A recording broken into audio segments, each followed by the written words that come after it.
Hi, everyone, and welcome to episode 4 of the Aquarius cycle on AstroSoup. And today I'm very fortunate to be joined by Jennifer Ng, who's going to talk to us all about the fire horse. I'm excited. I don't know if I should be excited, but I am excited because Giddy up. get it exactly. Well, see, Jennifer got the memo that we're supposed to be a little bit silly. The energy's pretty intense these days, and um, it's gonna intensify this week coming up. Trying to think of where we are because it's not that difficult for me to lose track of time and space. So, and it's all Andy's fault because we talked in the last episode. She interviewed me about what it's like to have 5 planets in Aquarius, and anyways, we're gonna talk about. We brought some fun things that make us laugh or warm our hearts. So we're gonna start with Jen because she brought something fantastic, and I want to see it in its entirety. Ooh, is that the fire horse? It is a racehorse. Oh, no. Yes, and it is called Forever Young. Let's see if I can get a better shot this way. You might have to turn off your virtual background. There Let's see. go. Oh, it's so cute. Yes, number 4. It's Forever Young. It is a little plushie of an actual, it's probably, I don't know if he's still racing, but he's probably going to be a stallion and charge like $1 million for his Or more. DNA. Yep. And She said DNA, not sperm. he's a stallion. He's a stallion. And Well, a winner. So, yeah. Wow, I like I that. love it. Good horsey. That's cool. So what did you bring, Andy, to entertain Well, I us brought with? my cupcake full of donuts. Because, when we're in heaven, which we are on this show, you have to eat a donut. There's a place by my house called Heavenly Donuts. So I always eat Really? Heavenly Donuts. Yes, I eat a Heavenly Donut every day. That's how I keep my belly. You lucky thing, you. Oh, I know. And look at all these donuts on this cupcake. Oh my God. wow. I know, right? Did you make? No. I bought it. I got it on sale. On the cupcake I sale. love it. Isn't it so sparkly? Yes. Well, and I love sparkly. Yeah. Pretty. I love sparkly. Nice. Well, What'd you bring? what did I bring? Well, it's not nearly as exciting, but she's so sweet. Is that an otter? Yeah, I think so. I don't know. My son, Jennifer loves animals. my son Yeah. gave this stuffy to me for Christmas one year. Oh, When I was in my late 60s. And so now we get to see the whimsical side of Leslie's I love Moon otters. trine Neptune In Jupiter. in the Aztec, the Mayan astrology, I think the otter is January. So very fitting. And it represents Aquarius. Very fun and playful. She hangs out on my bed with Oh. the other stuffies. I have one, and he You want a correctly donut? identified as a. Remember the one I have that you correctly identified as a banana? Is her name I've got a horse, I've got an otter, and you've got cupcakes. I mean, donuts and a cupcake. I don't know. I think I'd pick the donuts and the cupcake. Although the horse is really, I don't have to pick her because she already lives with me. Here, I'll eat the otter and you can snuggle this. I don't know. I'm just trying to be weird. It's Aquarius season. I'm sorry, she doesn't like that idea very much at all. Okay, fine. Is her name Octavia the otter? I don't know what her name. I think what is her name? I forgot. I don't know. She told me. Like the female stuffies that I have don't like to tell me what their name is. She said Dolores. No, it's Doris. Anyway. You got Forever weird, Young. Weird. Forever Young Doris and soon to be consumed Cupcake. Okay, there's always that. Have we got any other silliness that we can share? After all, it is Aquarius I season. can spin my star earring. I'll spin it. Really? There we go. Well, I got Go these off. earrings for Christmas from London, England, from my favorite jewelry place. I've What are got they? Huh? What are your earrings? Well, they look like leaves, and one is sparkly, and then they've got a shell or something in front of them. My friend got picks them out for me. Ooh, those are nice. I got an origami Oh, those are cute. train. Yeah, That is cool. Did you make that? I wish. Oh, yeah. Yeah, I I have would to have to say, you have a win. magnifying glass and tweezers to do it this small. Oh, those are so cute. You win the Battle of the Earrings. Oh, you I'm do. honored.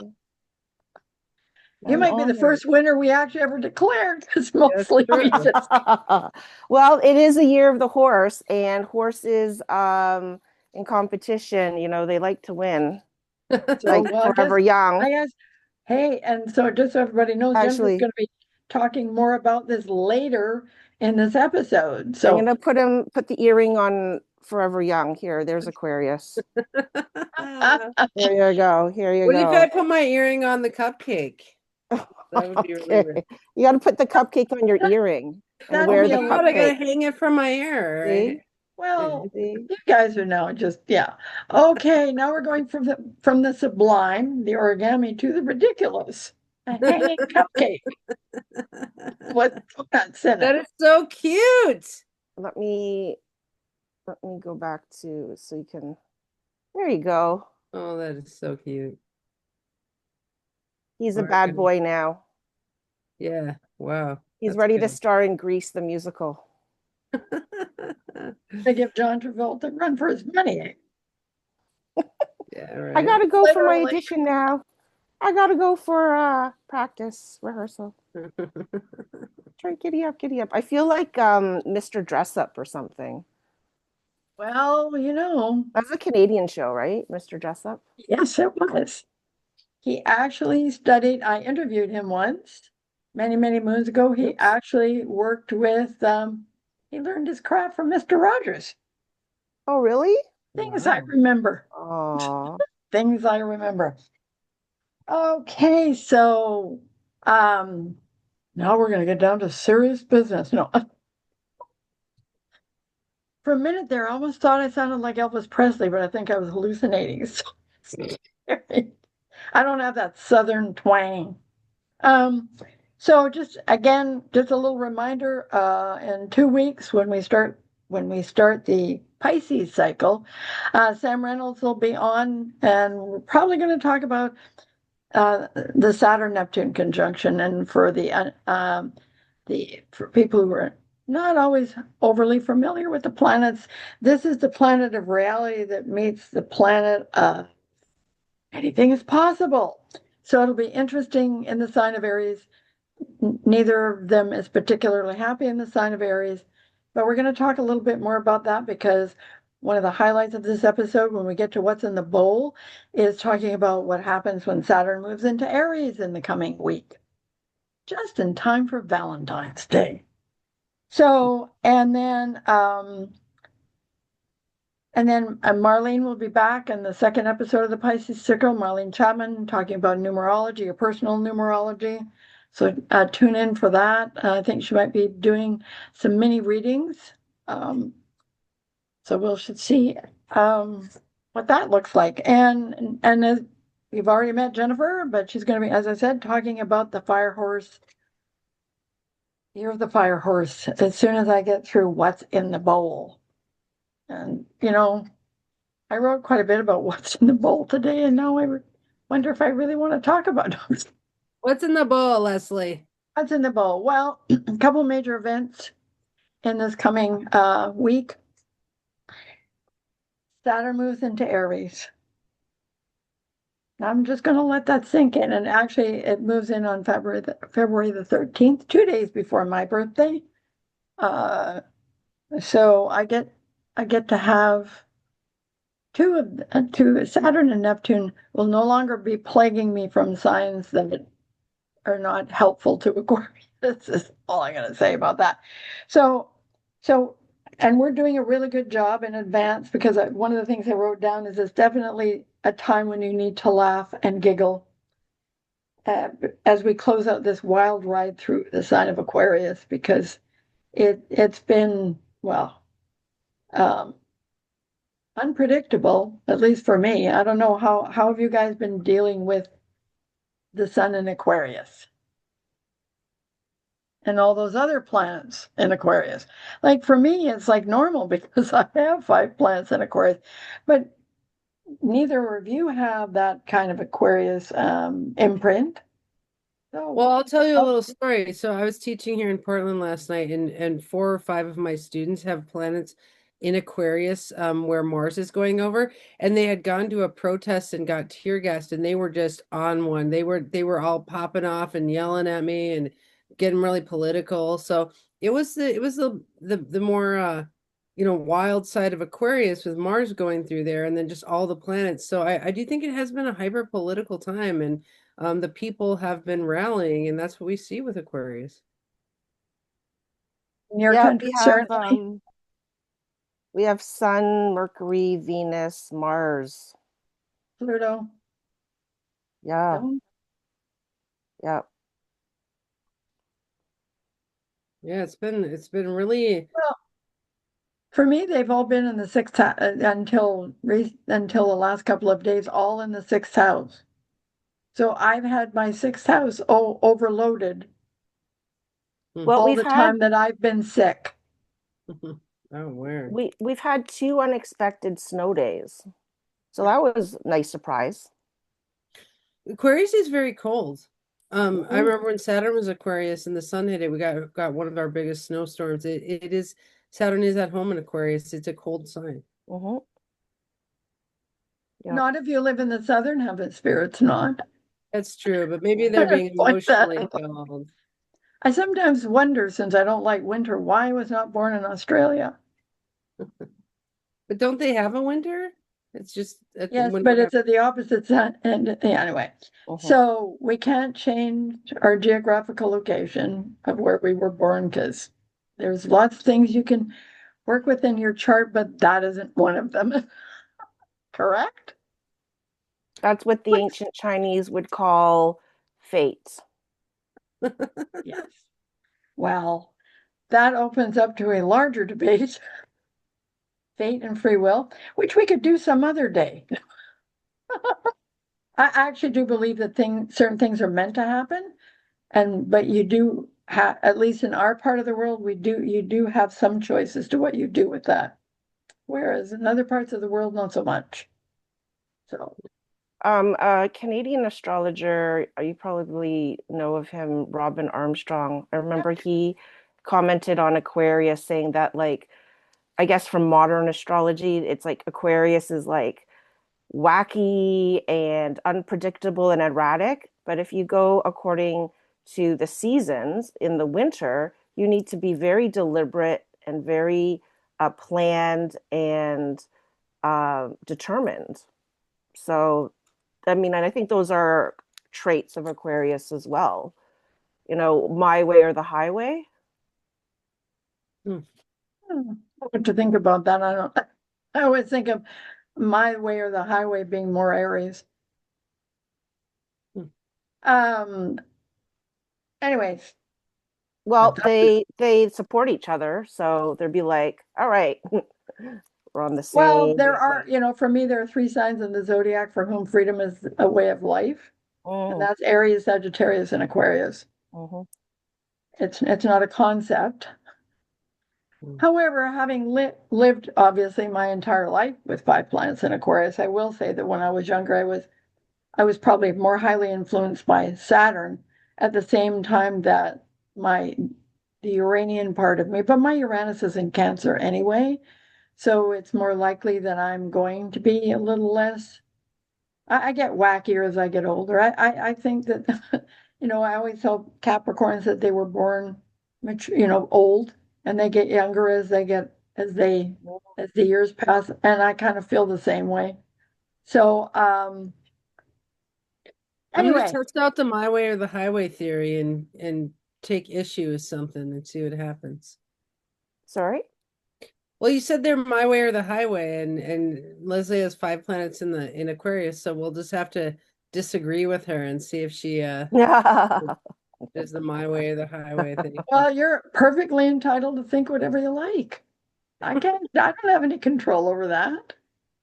All right. Although I might take exception, as I obviously did to some degree. It's like, I don't, yeah. Yeah, there are Aquarians who are very fixed in how they think, and um, Where's your Saturn? and Virgo.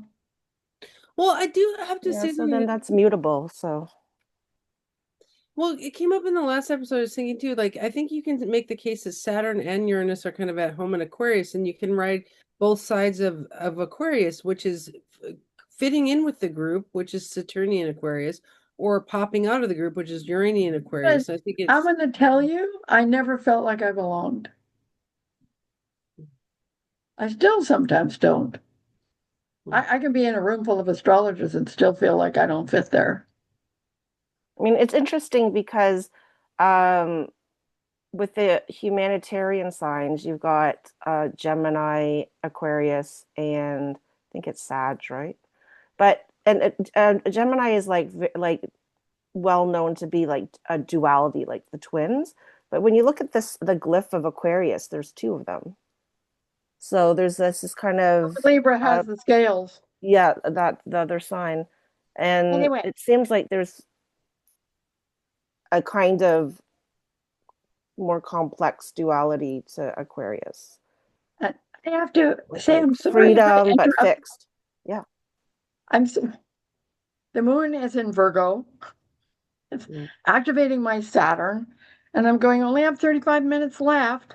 Every once in a while, see, I was enjoying the conversation, and then it's like we start talking about Saturn in that instance, and guess what happens? I look to see how much time I have left. So anyway, your points are all well taken. And I love these kinds of discussions.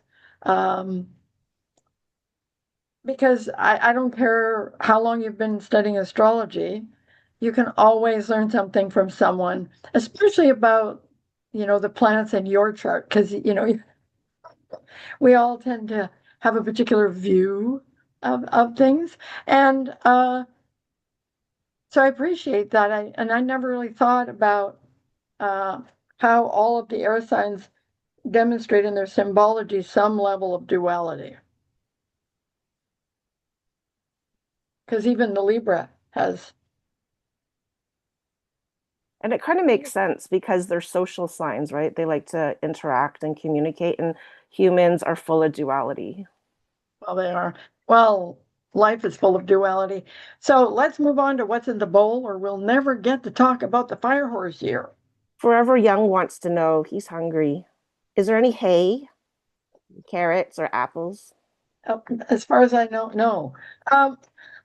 So we're talking about Saturn going into Aries, and we're talking about the wild ride this has been, which is very Aquarian. We went off down a different path. That's so Aquarian. So, but the other thing that happens when Saturn goes into Aries, it initiates for astrologers what we in astrology call a mutual reception.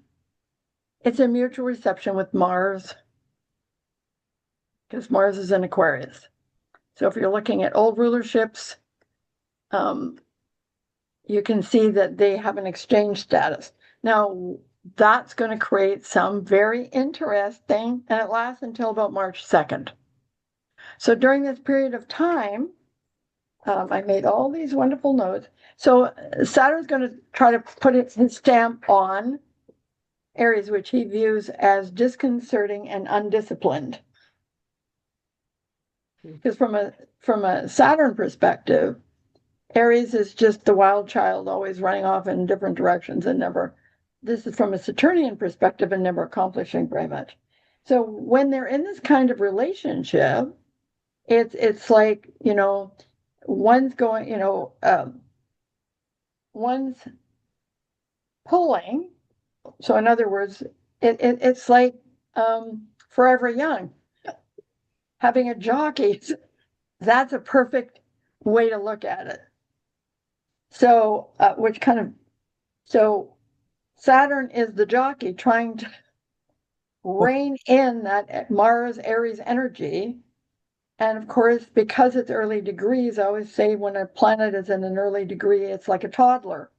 In that sign, it doesn't really, it's like, wow, I haven't been here in a while and I don't really know what the hell I'm doing. But so all that fire energy does not make Saturn very happy or very comfortable because it always wants to structure things. And the Aries energy is not about structure, it's about initiation.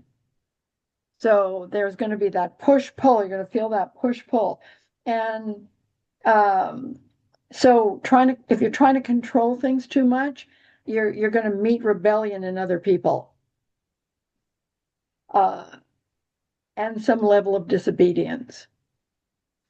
So be careful not to go to extremes because you can't lock things down, nor can you run wild. You have to find a way to channel and focus your energy in a way that has some constructive practical results. That's the best way to make use of that Mars-Saturn relationship right now. And fortunately for us on a sign level, there is opportunity here. So if you have, as like if you have a really great idea, then an impulse, because Aries has lots of impulses and is guided. It's funny because I remember, so many years ago when I first started studying astrology, and someone was analyzing charts, trying to figure out what element is strongest in the sign of people who are psychic or intuitive. And guess what it was? It was more fire than water. So again, take that impulse, that initiation, that inspiration, and use the Saturn as an opportunity to identify the path to making those things happen. It's a potent connection. Fortunately, they're speaking to each other in a kind, and they're actually talking to each other. Otherwise, if it was a difficult energetic relationship, it wouldn't be as easy to deal with. And then next we have the solar eclipse, which is on February the 18th, and it's not a total, it's an annular eclipse. So this is going to initiate a new shift.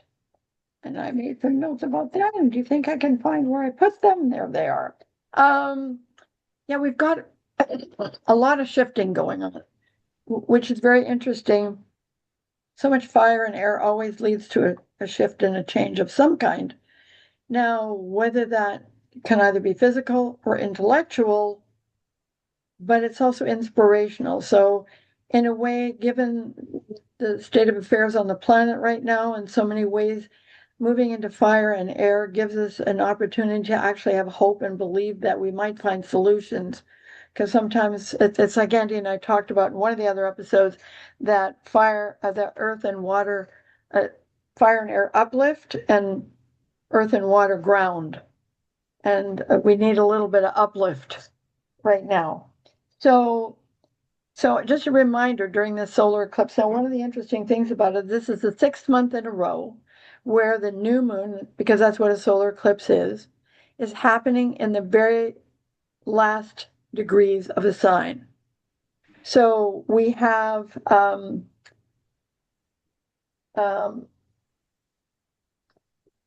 it's born amongst the potential carried forward from the sign that's closing.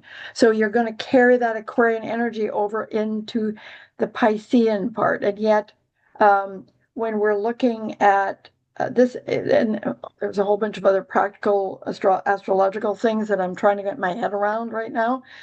The bottom line is this signals a shift away from the imaginal energy of Pisces, because the eclipse cycle is changing to the actual realization of change in Aquarius.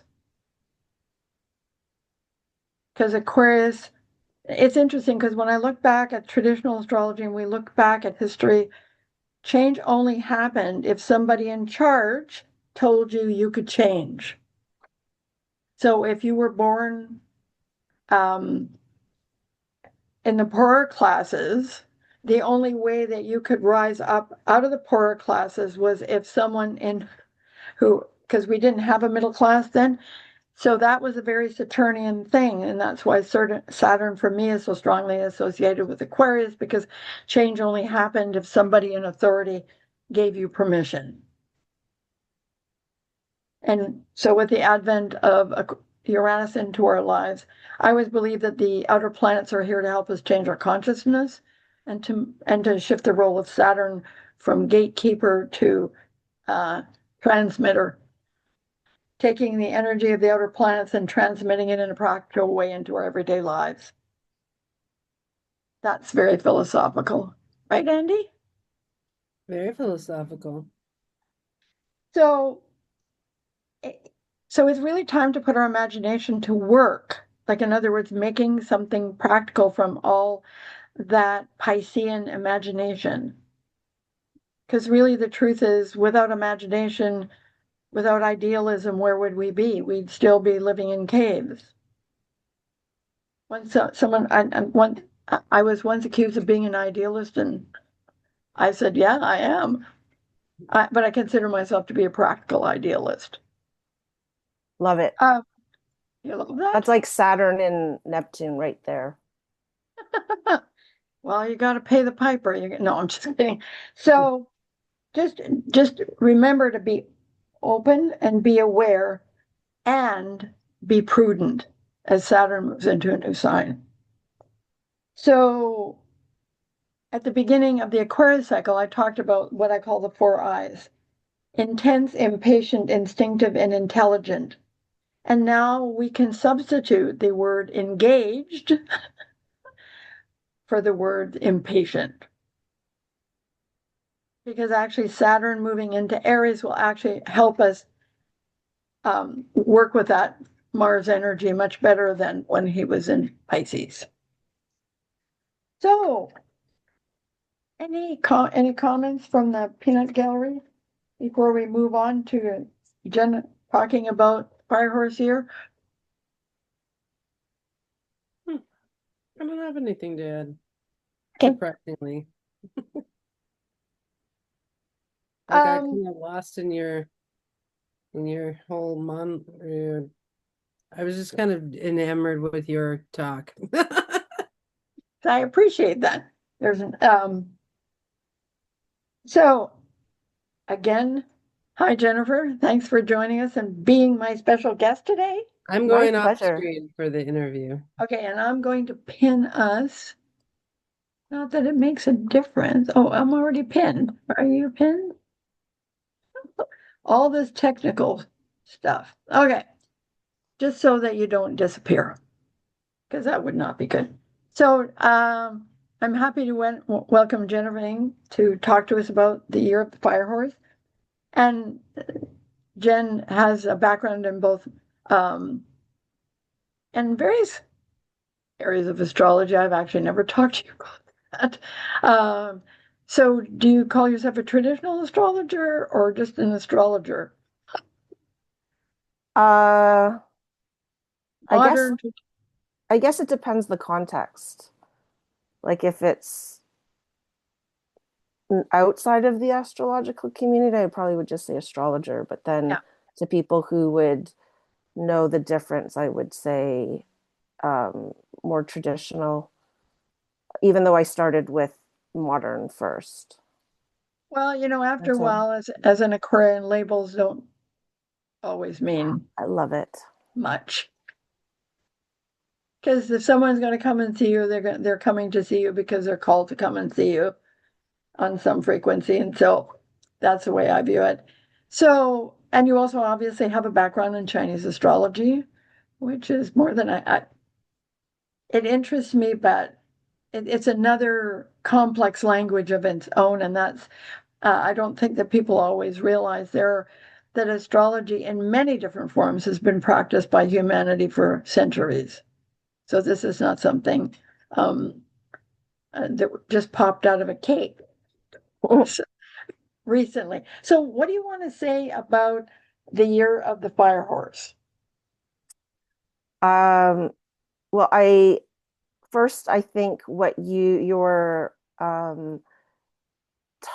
in the soup um talk, I was like, well, yeah, she's definitely psychic because she's tapping in to some of the things for the year of the fire horse. And I think you said impatient. So I think get ready for a lot of fast action and expansion, excitement, but that doesn't necessarily mean positive. The image is um, a song is Billy Joel's "We Didn't Start the Fire," that Oh, kind of energy. yeah, I love that. Yeah, and I think that song is really appropriate, especially for this.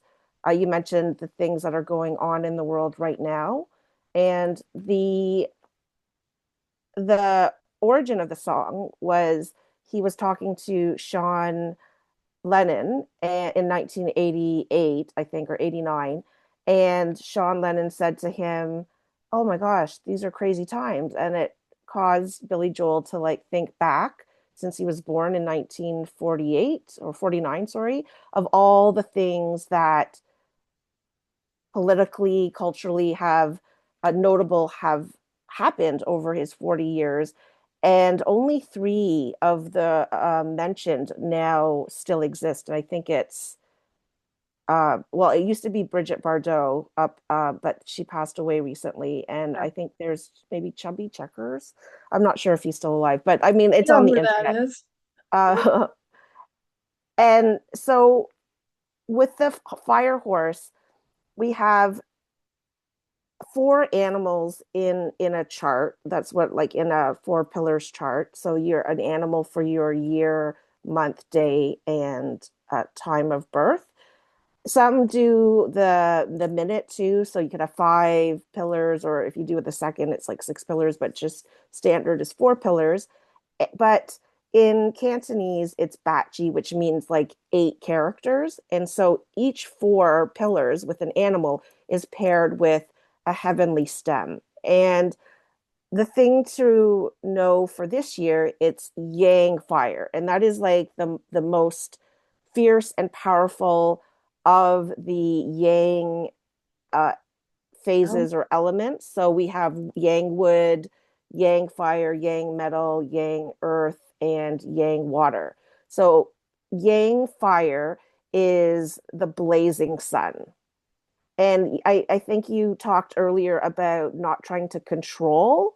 And this is a year where uh, if you've read about or watched footage or even experienced or seen a forest fire, it's really hard to control. And the horse this year, so we have Yang fire with horse, and a horse is a wild animal. I mean, we've tried to tame them over the years, but really it's a very powerful animal, right? They're powerful. So we have a lot of like unbridled power this year. So the this year is about not necessarily controlling, but maybe as much as you can. And I think you mentioned also focus. One way is to just have focus in an area that um, you want to channel some of that universal energy. Because if you think of the metaphor of the horse, it's a huge animal. It's a beautiful animal, but if you look at the legs from its body, it really channels or concentrates all of their power into a very um, small area, like its mhm. hoof and like the bottom of its leg is very delicate, meaning if it's broken. So there's like a lot of strength in those tiny little It's like I just think of it the human tibia. I'm not a vet. Mm. But anyway, that the part that the lowest part of its leg where it's the hoof, it's really delicate and they just really look really fine. If you think of it, it's like the size of my wrist. And then you have like the 700-pound animal with like full of muscle, right? So that you really want to channel all that power. So you really want to have goals and focus. And this is a year of potential for leadership. So the qualities of the horse are leadership, power, in terms of like competition and movement. I mean, the horses are out there and they love to run. It's really the high noon, time of high noon. So it's like the culmination Oh, where the sun crosses the midheaven. And horses love to talk. They need a platform, whether it's acting or politics, speech arts, debate, conversation. Um, they love talking.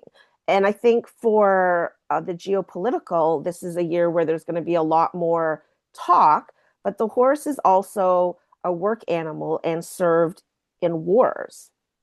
Up until like what, World War I, horses were part of the military and even in World War One. right. Yes, that's what I meant, like including World War I.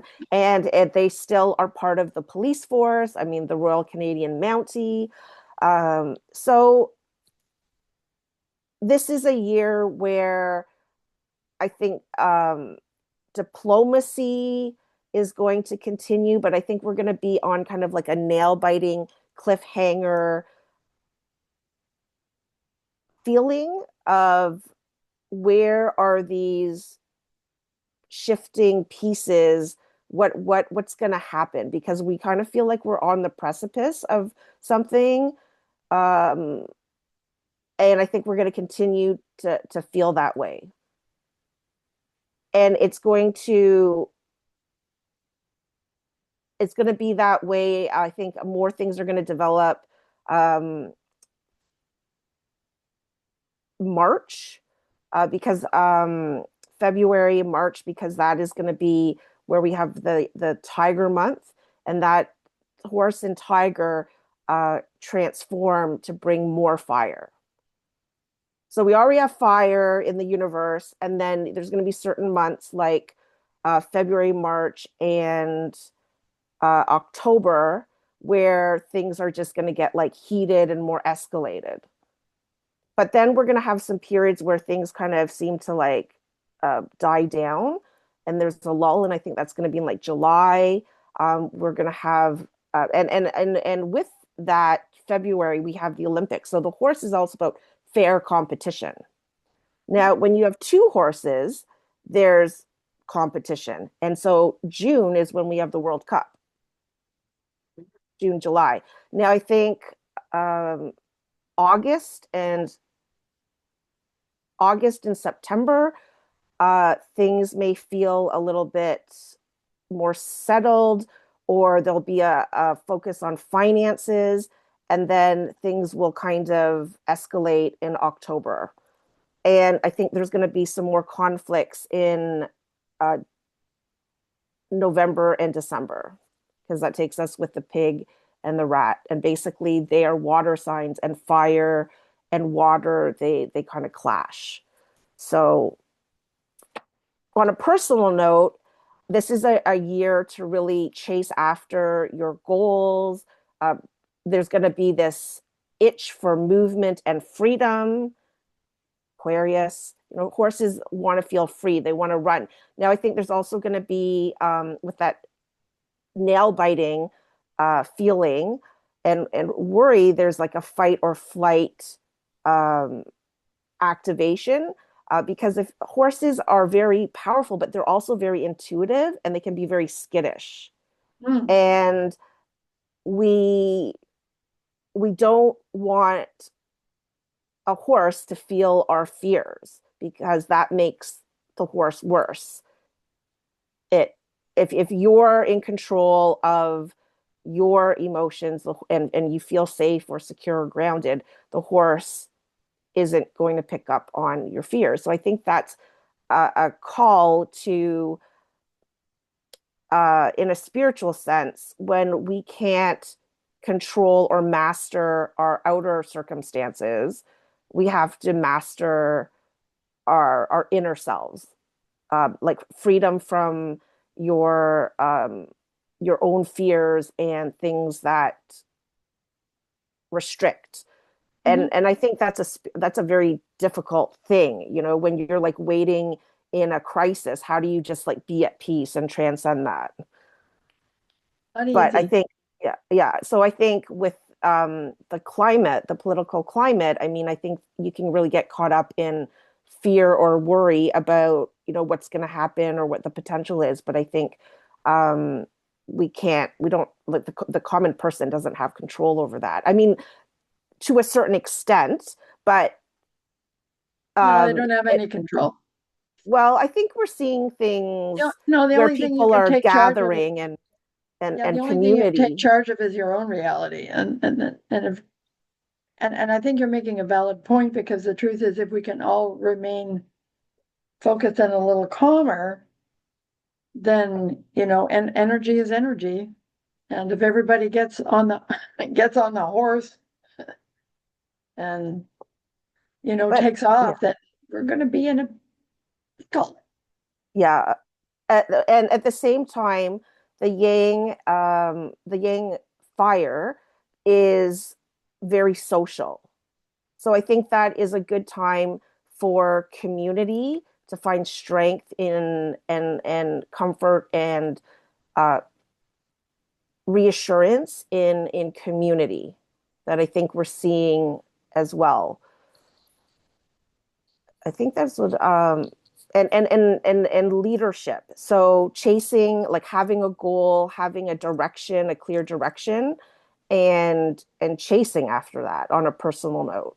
But on a larger scale, when you have uh, too many people trying to be in charge, that becomes challenging, right? Like you can't have multiple divas on. I mean, you can, but I've heard people who do those, diva concerts, like those specials. I mean, it's like, Can only because you don't imagine, want to right? have one, that like you can't have one outshine the other, and I don't know. So similar. But horses also are herd animals, so they will run together as well. So I think that's another metaphor for social expansion, is to, run with your like your herd. And horses are humanitarian as well. They're about social justice and for a cause. They So sound I very think that gives us Aquarian. hope. Hmm. So So get ready for get giddy up. it's a good year to have a podcast. Yes. And the other key word is like freedom. So people are going to really want to move and go towards whatever they're called to have. I always find it fascinating, and from a Western perspective, a Western astrological perspective, that it's always the new moon in Aquarius that begins the Chinese New Year. Yes. Well, Right. there's different calendrical systems. So the new moon is the lunar system, and Yep. then but there's also loony solar system, and then there's also the solar terms. So astrologically, like as a feng shui practitioner, somebody born in January of 2026, I would place them in the year of the wood snake up until February. Well, today, really local time, we've just shifted into the year of the horse. But really, it's February 4th of each year. Oh, it's So always February 4th. Okay.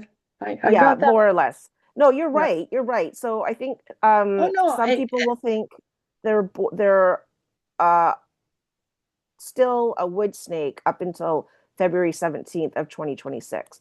But I would place them up until February 3rd at 7 p.m. that they would that helps be me here. Okay, I'm sorry, to cut you off. Only because we're running out of time. It seems that I always have such great conversations. So never enough time for them. So I was born on February 15, 1950, just hours before the new moon, because I'm a balsamic.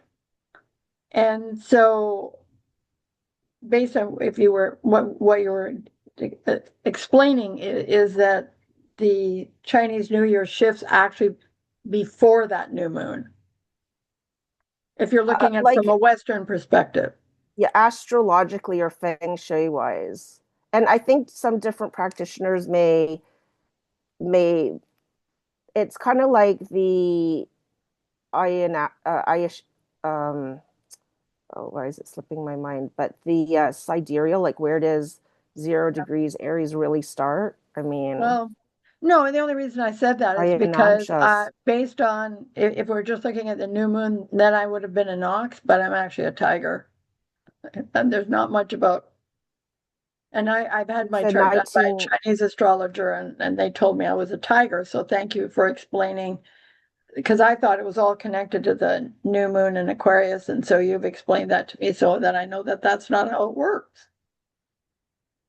I didn't mean to confuse things because apparently that's what I've done. Anyway, um, so yeah, I can see we're running out of time. So I'm you just said gonna pick a 1950? yeah. 1950? So I'm just gonna call we're gonna pull a color card for the year of the horse. Let's see what it is. Fire horse.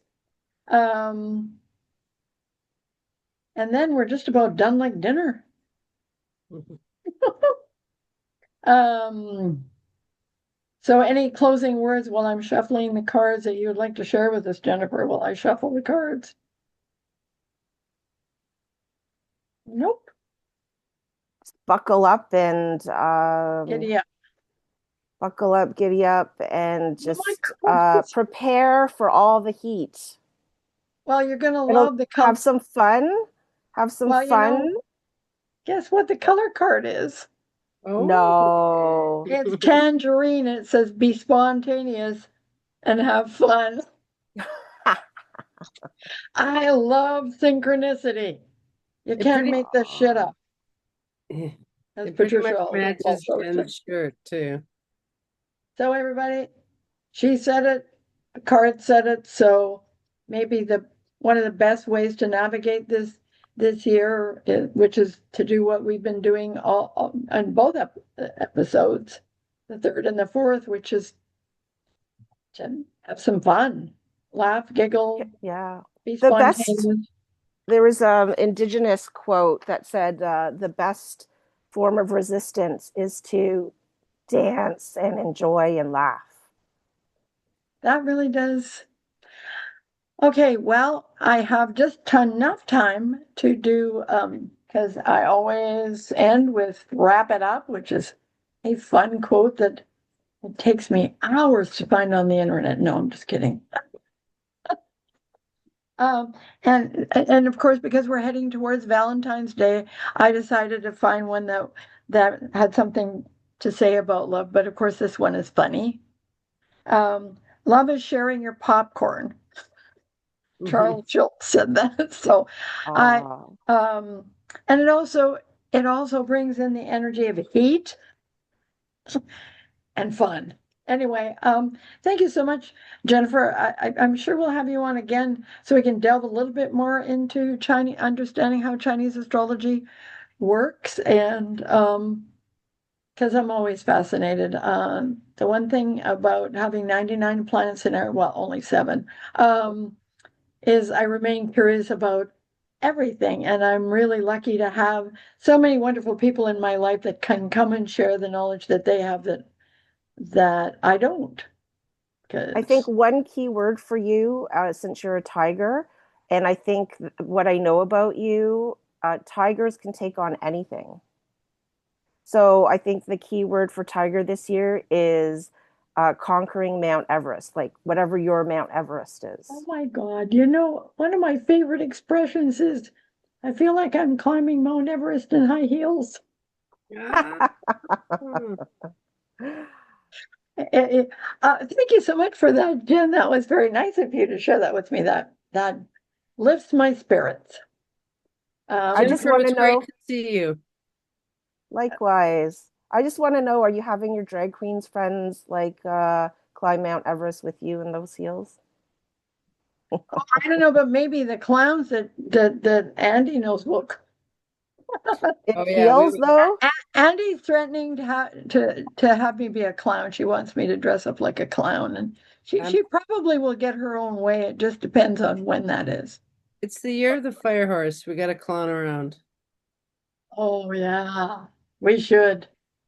Anyways, well, on that note, I want to thank everybody for showing up to watch us be silly and have fun and laugh and also learn some important things about the Chinese New Year.